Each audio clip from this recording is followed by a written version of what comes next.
Now, as I told you earlier, dipole moment is a vector quantity. Okay. Now, if you are talking about the molecule HF, you know very well that F is much more electronegative than hydrogen. So, how do you represent the dipole? It is an arrow pointing towards more electronegative atom. So, this is the symbolic representation of dipole. Okay. So, direction of shift of electron pair is towards F, that is the more electronegative atom. Okay. So, this is how you represent head pointing towards electronegative atom and tail at the positive center. Right. Now, you find the value of dipole moment is maximum in the case of HF and it is minimum in the case of 0.38, that is HI. So, HI is least polar and HF is the most polar. And what do you find here? Dipole moment decreases with the decrease in electronegative character. F is more electronegative than Cl, than Br, than I. So, I is the least electronegative and F is the most electronegative. So, dipole moment decreases with decrease in electronegative character. Now, if you consider polyatomic molecules like water or ammonia, now both are unsymmetrical molecules, right? Now, in such a case, what is the polarity? How do you measure the dipole moment?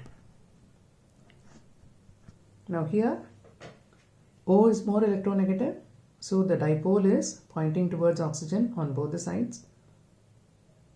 Same way in the case of ammonia, nitrogen is more electronegative than hydrogen, so the dipoles are pointing like this. Okay, so there is 3 negative charges due to this hydrogen, is it not? That is shift of electron pair more towards nitrogen. So, because of this hydrogen and this hydrogen, 3 electrons are towards nitrogen. So, there are 3 negative charges or delta negative, which is thrice. Whereas here it is twice. Okay. And look at the polarity. In the case of water, it is 1.84. And here in the case of ammonia, it is 1.47. Now, in spite of 3, why it is less if you consider nitrogen is less electronegative than oxygen. That is why polarity is more in water and it is less in the case of ammonia. Now, if you consider symmetrical molecules like carbon dioxide,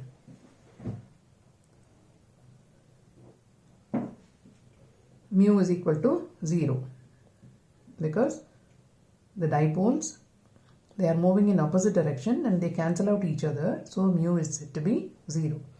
Same way in the case of BF2 also, the 2 polar bonds have equal magnitude but opposite in direction. Hence, they cancel out each other. Now, supposing if you consider triatomic molecules, they have 0 dipole moment. How do you explain this? Triatomic molecules having 0 dipole moment are linear in nature. This is a triatomic molecule. This is again a triatomic molecule. So, if they have 0 dipole moment, then they are said to be linear. They are in a straight line. Now, if you consider, say this is 1, 2, 3, 4, 5. It's a pentaatomic molecule. This is made up of a tetraatomic molecule. This is again a pentaatomic molecule. Now, let us see how the value of dipole moment is in each case.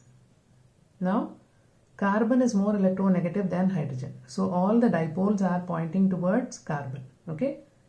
Now, these 3 together, the resultant of these 3 is shown here. This is the resultant dipole.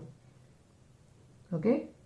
And one dipole is towards carbon, that is in the opposite direction. Right. In this case, you see, these 2 are in the towards fluorine. And the resultant of these 2 will be this one. And one is pointing up. So, these 2 are cancelling out each other. Same way this and this, they are cancelling out each other. Same way here you find Cl is more electronegative. The resultant of these 3 CCl bond is this. And 1 CCl is this. And these 2 again they cancel out each other. So, mu is equal to 0. Now if you